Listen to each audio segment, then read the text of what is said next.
Okay, today we're going to do an oil change on a motorcycle. First step is to make sure you have all the parts required. This is pretty straightforward for an oil change.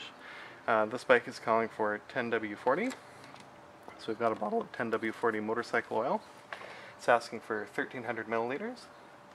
So we've got 2 liters. And we also have a oil filter appropriate for the bike. The oil is important. You want to make sure the viscosity is correct. The bike's asking for 10W40. This is 10W40. And you also want to make sure that it's motorcycle oil. You'll be able to tell because it'll have like a picture of a motorcycle, or it will say motorcycle oil. And this is important because, not because of the engine. The engine's normal. It's just a regular engine. There's no magic there. But what's important about it is the wet disc clutch that shares the engine oil. The wet disc clutch doesn't like oil that's too slippery. So if you had a really high-performance synthetic oil, it's possible that it would be too slippery and your clutch would slip more than it should. But having the wet disc clutch, if you use motorcycle oil, you're ensured to have good performance from your clutch. Now to catch the oil, I've fashioned a drain pan out of a 4-liter jug. I've just cut the side out, and remember when cutting, just try to cut down and not cut yourself. And this is because sometimes bikes don't have a lot of clearance underneath to slide the pan, so you would need a low profile pan, but this is just a cheap way to do it. And since it's only 1.5 or just under 1.5 liters, this will be more than enough to catch all the oil. Okay, now we're going to locate the oil drain plug on the bottom of the bike. And in this case, you can see it right here. It's a 17mm bolt, and so we'll just put our drain bucket underneath, and we're going to use the ratchet to undo the bolt, and here we go.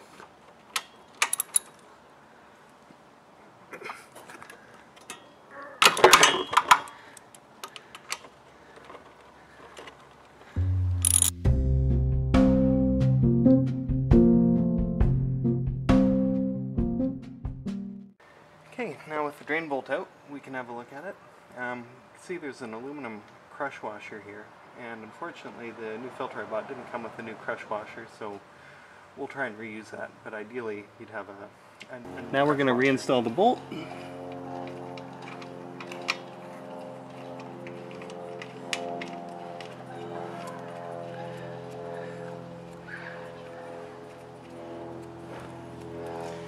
And cinch it up with the ratchet.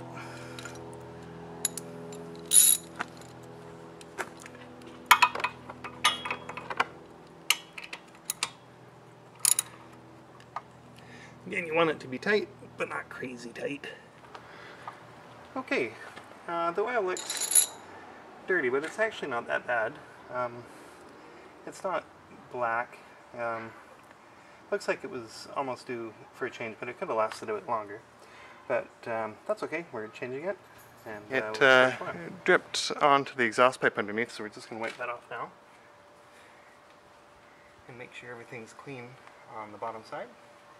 So just wipe the pipes, and you might get a bit of a smoke show when you first start up if there's any oil left on the pipes, but it'll burn off relatively quickly. But you just want to make sure you clean up any drips, so if there's new drips you can identify them. Now we're going to put a rag underneath the oil filter cover, and we're going to unbolt the oil filter cover. In this case it uses 3 10mm bolts, or acorn nuts in this case.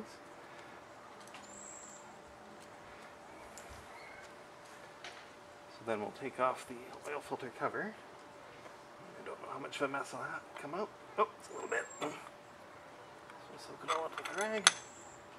There's the spring that came out. And then here's the oil filter, so we'll pick that out. Let's put that in our bucket.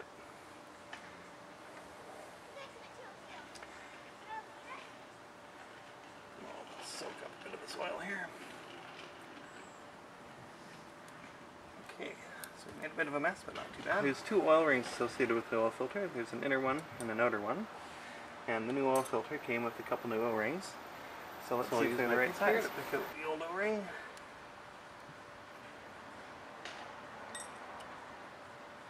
old O-ring and new O-ring look the same. So we'll put the old O-ring to the side, and we'll put some oil on the new O-ring and install it in place. We just put a little bit of oil on it to help lubricate it and put it into place. And then we'll take off this other O-ring. Oh my, this appears to be in pretty poor shape. And we'll compare it to the new O-ring. And they look identical. Perfect. But I think we should clean off this bearing surface here. This looks a little rough. But actually, it's quite smooth. So, just give it a quick wipe.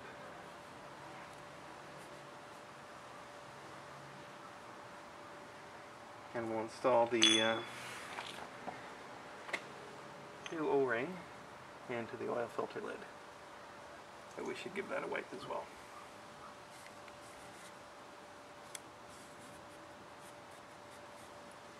There we go, nice and clean. So, put a little bit of oil on the new O-ring. And then we'll put it in the groove inside the oil filter cap. There we go. And then we'll take our new oil filter here and put it back into place, like so. And remember that there was a spring on the end here, so we'll reinstall the spring on the cover, and we'll have it where it says oil filter towards the bottom.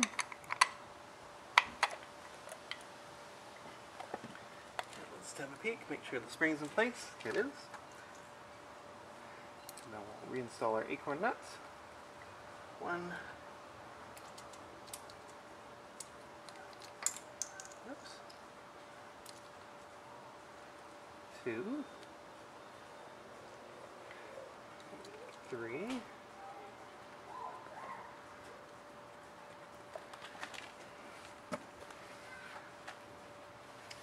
And then we'll tighten them down with a wrench.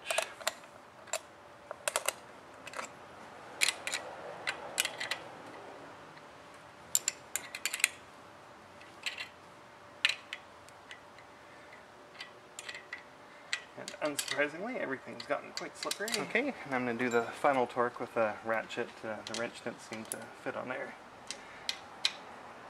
quite as nice as a ratchet. And again, you don't need to go crazy, you just need to make it nice and snug. Just so you don't get oil leaks.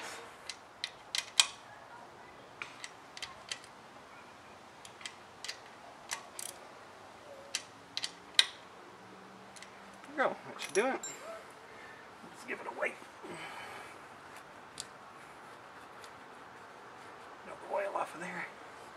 Great, now we add the new oil. We've got a funnel with a small tip on it to put oil into the motorcycle.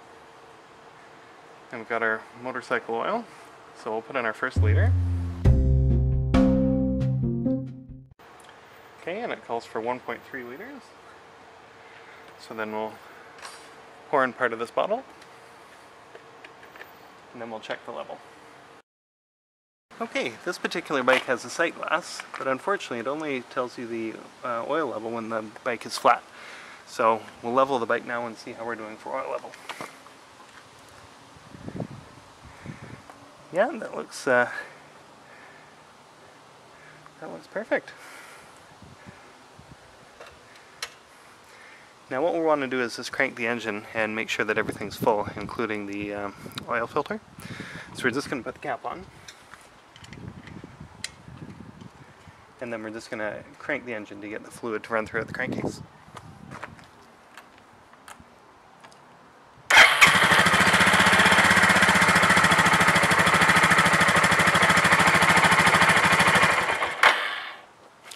Okay, now we're going to check the level again in the sight glass.